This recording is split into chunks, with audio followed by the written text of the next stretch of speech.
É muito necessário. E eu quero, inclusive, lembrar, estou pegando aqui uma...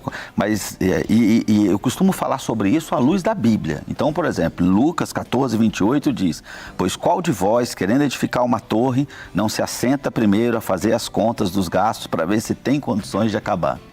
Está na Bíblia. Nós precisamos fazer, antes de nós darmos determinados passos, nós precisamos ver o quanto nós temos condições de terminar. Cada um de nós, nas nossas famílias, a gente vive fases às vezes.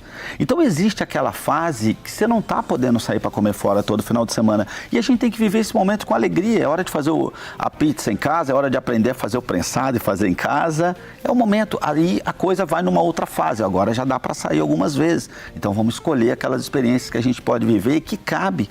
Porque não vale a pena você viver uma experiência e perder a paz depois. Nada é mais valioso que a paz. Verdade. Né? Então tem muitas pessoas perdendo a paz. A gente tem hoje no Brasil mais de 70 milhões de brasileiros endividados, famílias aí desesperada, divórcio, uma das 3 principais causas de divórcio no Brasil é a questão financeira. Então a gente precisa ter planejamento, precisa ter um orçamento. Eu não tinha esse dado. É uma das 3 principais causas de divórcio no Brasil. Os casais, quando se divorciam, eles dizem que foram questões financeiras. Agora, nós estamos apenas começando o ano e muitas pessoas já atravessaram de 2024 a 2025 com dívidas. Porém, as pessoas tentaram fazer um planejamento, uma estrutura para conter e cuidar desses gastos. Mas isso já deveria ter sido feito o ano passado ou ainda dá tempo de começar a planejar 2025, mesmo para quem está trazendo de 2024 a um rabicho de dívidas? Então o que acontece, Rita? Assim, a beleza da vida é que o dia de hoje chama-se presente. E ele é um presente para ser vivido. Não importa se nós não fizemos até hoje. Vamos fazer hoje. Hoje é o dia. Hoje é o dia. Ontem já passou, amanhã ainda não chegou, hoje é o dia. Então, assim, a maioria das pessoas vive um problema financeiro porque elas não têm clareza de quanto ganham, quanto gastam, onde gastam. Então, o primeiro passo é esse. Deixa eu entender quanto eu ganho. E aí, a nossa indicação é sempre que seja feito um orçamento familiar. Então, renda do marido, renda da esposa, né? O ideal é que eles possam viver isso de uma forma conjunta. Organizam as receitas, despesas. Se tiverem dívidas, organizem as dívidas. A gente indica, coloca lá para quem você deve, quantas parcelas, qual é a taxa de juros. A hora que você tem essa clareza, primeiro, só de colocar isso, seja num caderno, num aplicativo, numa planilha, já vai saltar aos olhos algumas coisas que dá para mudar. Você falou sobre, pega o orçamento do marido, o orçamento da esposa para fazer o orçamento familiar. Mas tem muitos casais que o marido paga o aluguel, o supermercado, não sei o que, a mulher paga, não sei o que, e eles dividem. Até que ponto isso pode ser bom ou ruim num orçamento familiar? Ó, eu entendo assim, de novo baseado em Bíblia, né? Deixará pai e mãe se tornarão uma só carne. Uma só carne. É tudo dos dois agora. Essa é a minha forma de ver. E esse deveria ser o objetivo da família, do casal. Existem alguns, isso é muito complexo, porque o marido vem de uma experiência familiar e de uma relação com o dinheiro. A gente costuma falar sobre perfis. Então tem o gastador, tem o poupador. A esposa às vezes tem um outro perfil. É complexo. Mas se eles entenderem que essa é a vontade de Deus, uma só carne, precisa se traçar um plano para se chegar lá.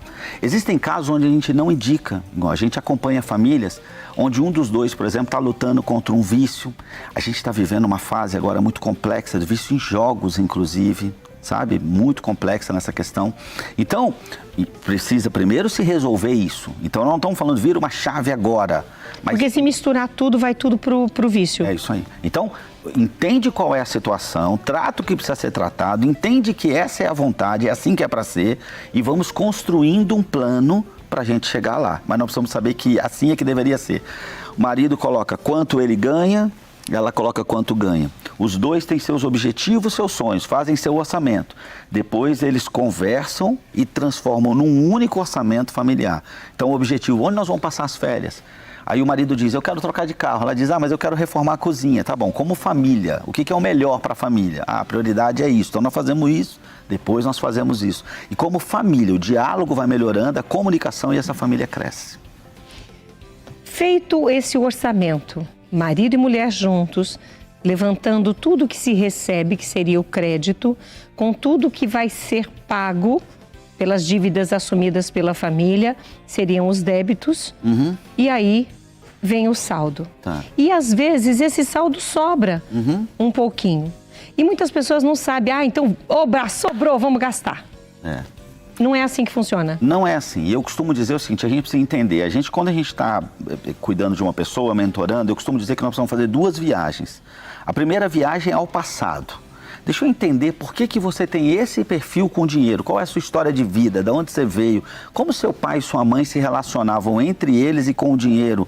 Provavelmente você traz daí uma forma de viver. Eu quero dar um exemplo, eu vim de uma família muito pobre.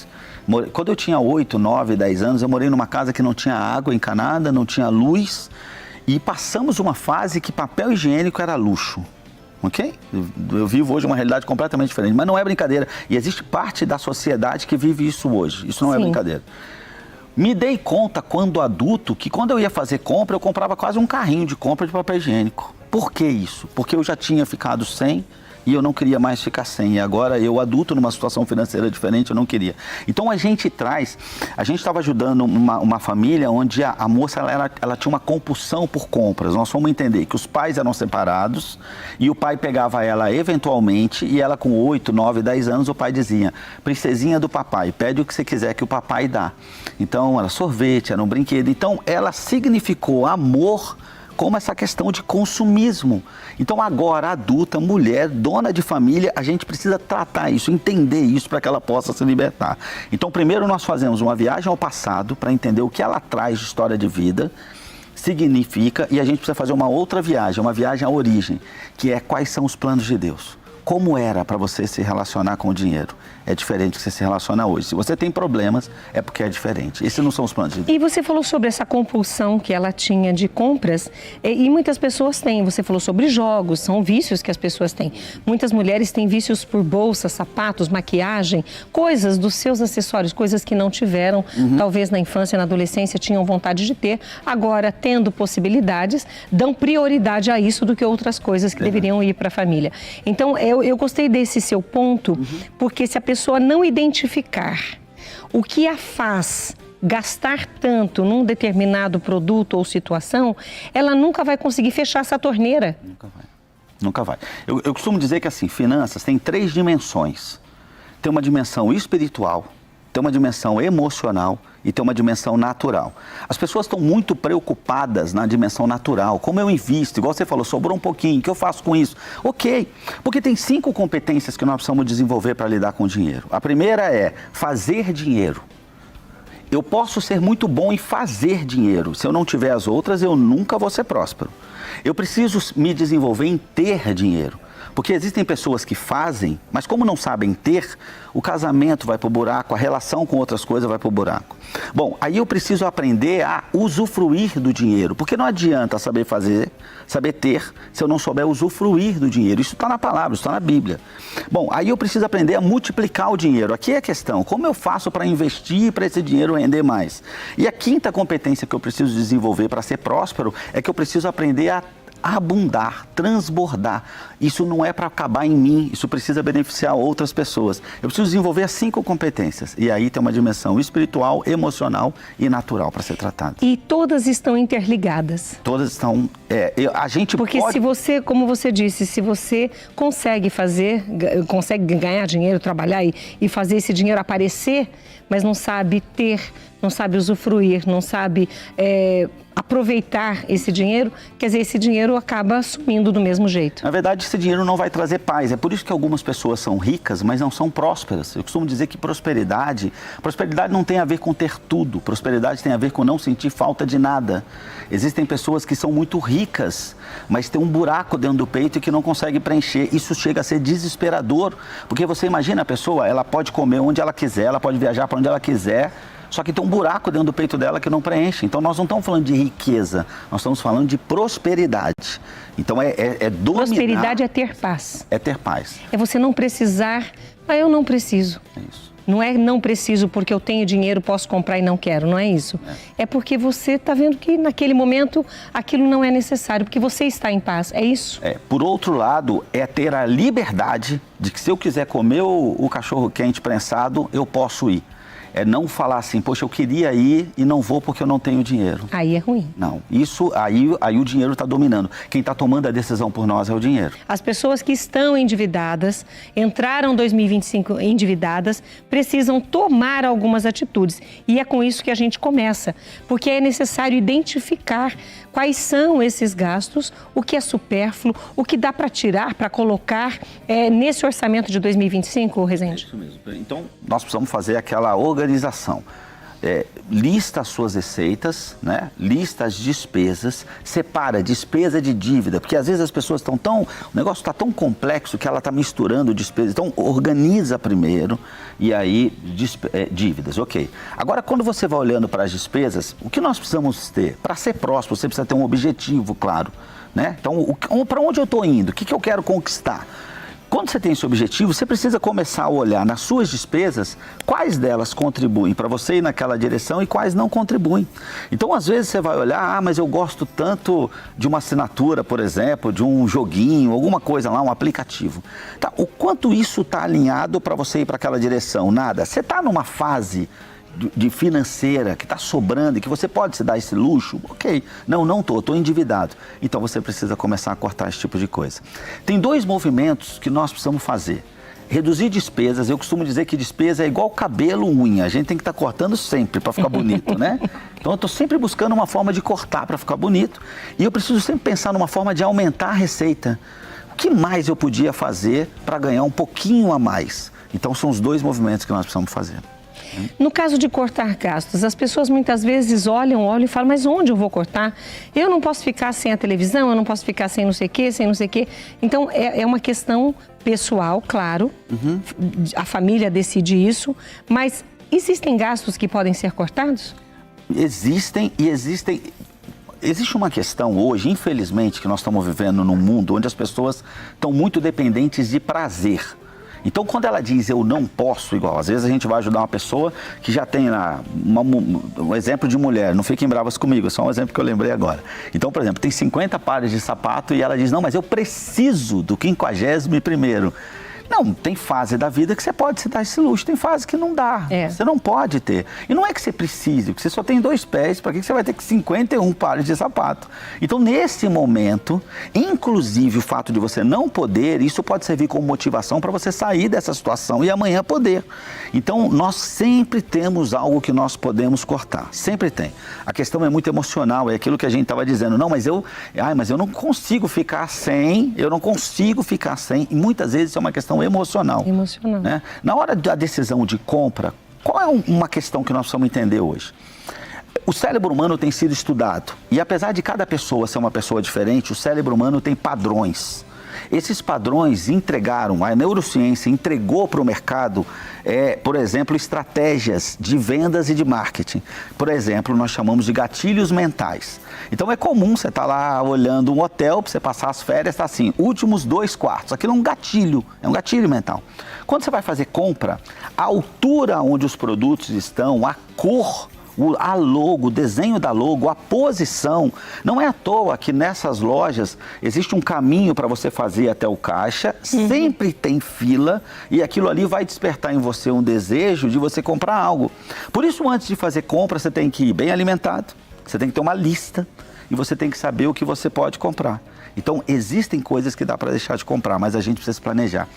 Eu costumo dizer que nós precisamos contra-atacar. Existe uma guerra. O mercado quer que você compre. O mercado que eu digo em geral. Porque é a questão do capitalismo. Só que nós do lado de cá temos que nos proteger. E nós nos protegemos fazendo uma lista, fazendo um planejamento. Então, depois que eu comprei aquilo que eu fui buscar no mercado, existe algo ali que eu posso me dar o luxo? Eu estou nesse momento, sim. Aí eu vou comprar isso. Renegociar dívidas. Excelente. Precisamos fazer sempre. Uma das coisas que nós precisamos, uma coisa que a gente precisa entender, quando você liga, por exemplo, numa operadora e diz para ela que deseja cancelar, ela provavelmente vai te oferecer um desconto ou uma condição melhor, né? Eles não querem perder cliente. Então, mesmo que você não queira cancelar, Só o fato de você ligar lá para dizer, eu estou decidido, eu quero cancelar, você vai ter que ter um pouco de paciência, porque vão acontecer algumas coisas no processo, vão te jogar para um outro lugar e tal, mas no final você vai conseguir uma negociação melhor. Então a gente precisa sempre estar fazendo isso. Fez isso, reduziu os custos, agora é hora de renegociar dívidas. Mas o que eu costumo dizer? A gente precisa organizar o orçamento, você tem que criar um espaço no seu orçamento. Então, por exemplo, uma pessoa que tem uma renda de 10, ela abre um orçamento de 2. Agora eu tenho 2 mil aqui, ok.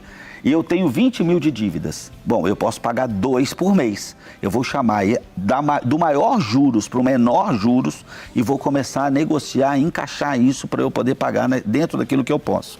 O positivo disso é que eu vou ter uma mudança de hábito. Lembra dos 2 que sobram? Eu vou acabar de pagar as dívidas e eles vão continuar sobrando se eu tiver tido uma mudança de hábito. Agora eu vou começar a investir esses 2 e isso vai gerar uma tranquilidade, uma paz que nós precisamos.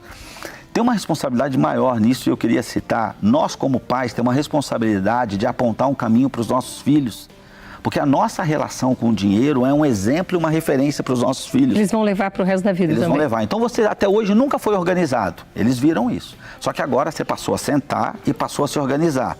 Eles também vão entender essa mudança de rota e quando eles estiverem na vida adulta, eles vão levar esse exemplo. Se eles passarem por um desconcerto na finança, eles vão entender, olha, meu pai e minha mãe fizeram isso, eu vou fazer também. É isso. Seria isso. É isso mesmo, é isso mesmo. E tem uma questão para mim que eu acho muito interessante, que é a questão da família se unir. Eu e minha esposa, a gente passou por quebra financeira, nós passamos por uma doença muito grave, minha e dela. A forma como a gente tratou isso nos uniu.